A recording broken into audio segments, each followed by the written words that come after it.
महाकालेश्वर ज्योतिर्लिंग, मृत्यु पर विजय का प्रतीक कहानी की शुरुआत। जहां समय भी नतमस्तक हो जाए, वहां विराजते हैं स्वयं काल, महाकाल। उज्जैन नगरी, जो प्राचीन काल में अवंतिका के नाम से जानी जाती थी, वही धरती है जहां स्वयं शिव ने महाकाल रूप में प्रकट होकर काल यानी मृत्यु को भी परास्त किया। मुख्य कथा। प्राचीन काल में उज्जैन में चंद्रसेन नामक राजा राज्य करता था। वह शिव भक्त था और सदा रुद्राभिषेक करता था। एक दिन एक श्रीवल्लभ नामक बालक, जिसकी भक्ति अत्यंत तेजस्वी थी, उसने शिव को प्रसन्न कर लिया। वहीं पास के क्षेत्र में 3 राक्षस, दूषण शंख और कृतवीर्य, उज्जैन पर आक्रमण करने की योजना बना रहे थे। जब उन्होंने हमला किया तो न राजा कुछ कर सका, न सेना। उस समय बालक श्रीवल्लभ ने महादेव का आह्वान किया। तभी भयंकर गर्जना के साथ धरती फटी और शिव स्वयं महाकाल रूप में प्रकट हुए।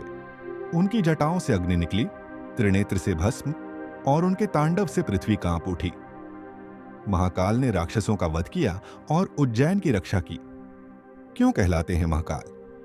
काल यानी समय और मृत्यु, महाकाल यानी जो स्वयं काल का भी नाश कर सकता है। यह एकमात्र ज्योतिर्लिंग है जहां शिव की भस्म आरती होती है, और वो भी मानव भस्म से, जो मृत्यु की याद दिलाती है और आत्मा की अमृता का संकेत देती है। रहस्य जो आज भी जीवित है। एक भस्म आरती का रहस्य। सुबह 4 बजे की इस आरती में केवल वे ही शामिल हो सकते हैं जो पूर्णतः पवित्र और ब्रह्म मुहूर्त में स्नान करके आते हैं।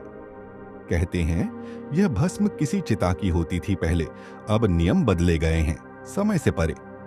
महाकालेश्वर ही एकमात्र शिवलिंग है जो दक्षिणमुखी हैं, यानी दक्षिण की ओर मुख किए हुए।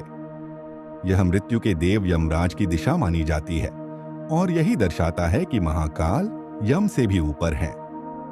3.13 स्तरों का गुप्त तहखाना।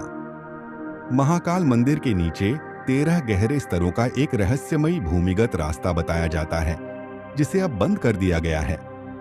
कहा जाता है कि यह पाताल लोक से जुड़ा है।